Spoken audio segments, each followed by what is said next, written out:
ಯಾವ ಪತನ ಏನಿಲ್ಲ. ಅವರು ಹೇಳಿದಾರಲ್ಲ, ನಾನು ಆತ್ಮಸಾಕ್ಷಿ ಅನುಗುಣವಾಗಿ ಕೆಲಸ ನಿರ್ವಹಿಸಲಿಕ್ಕೆ ಸಾಧ್ಯ ಆಗಲ್ಲ, ಅದಕ್ಕೆ ರಾಜೀನಾಮೆ ಕೊಟ್ಟಿದ್ದೀನಿ ಅಂತ ಒಂದು ಹೇಳಿದ್ದಾರೆ.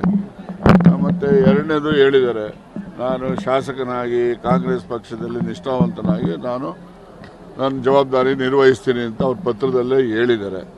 ಅದರಲ್ಲಿ ಅದು ಹೇಳಿದ್ಮೇಲೆ ಇನ್ನು ವಿಶೇಷತೆ ಏನಿದೆ? ಯಾವ ಟ್ರಬಲ್ ಶೂಟರ್ ನೀವು ಮಾಡಿರೋ ಟ್ರಬಲ್ ಶೂಟರು? ಹಂಗಿದ್ಮೇಲೆ ಅಸ್ಸಾಂಗೆ ಹೋಗಿ ಯಾಕೆ ಟ್ರಬಲ್ ಶೂಟ್ ಆಗಲಿಲ್ಲ ಹಂಗಾರೆ? ಸುಮ್ಮನೆ ಏನೋ ಒಂದು ಯಾಕೆ ಆಗ್ತಾರೆ?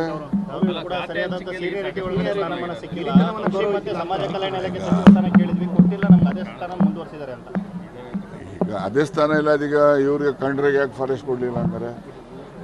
ಅವ್ರಿಗೂ ಫಾರೆಸ್ಟ್ ಕೊಡಬೇಕಾಗಿತ್ತಲ್ಲ. ಈಗ ಡಾಕ್ಟ್ರಿಗೆ ಹೋಮ್ ಕೊಡಬೇಕಾಗಿತ್ತು, ಅವ್ರಿಗೆ ಯಾಕೆ ರೆವಿನ್ಯೂ ಕೊಟ್ಟಂಗಾರೆ? ಹಂಗೆ ನೋಡ್ರಿ, ಯಾವ ಆಸ್ತಿ ಯಾರೊಬ್ಬನು ಸೊತ್ತೇನಲ್ಲ, ಗೊತ್ತಾಯ್ತಾ? ಇವೆಲ್ಲ ಬದಲಾದ ಸನ್ನಿವೇಶಕ್ಕೆ ಅನುಗುಣವಾಗಿ ಅವಕಾಶಗಳು ದೊರೀತವೆ.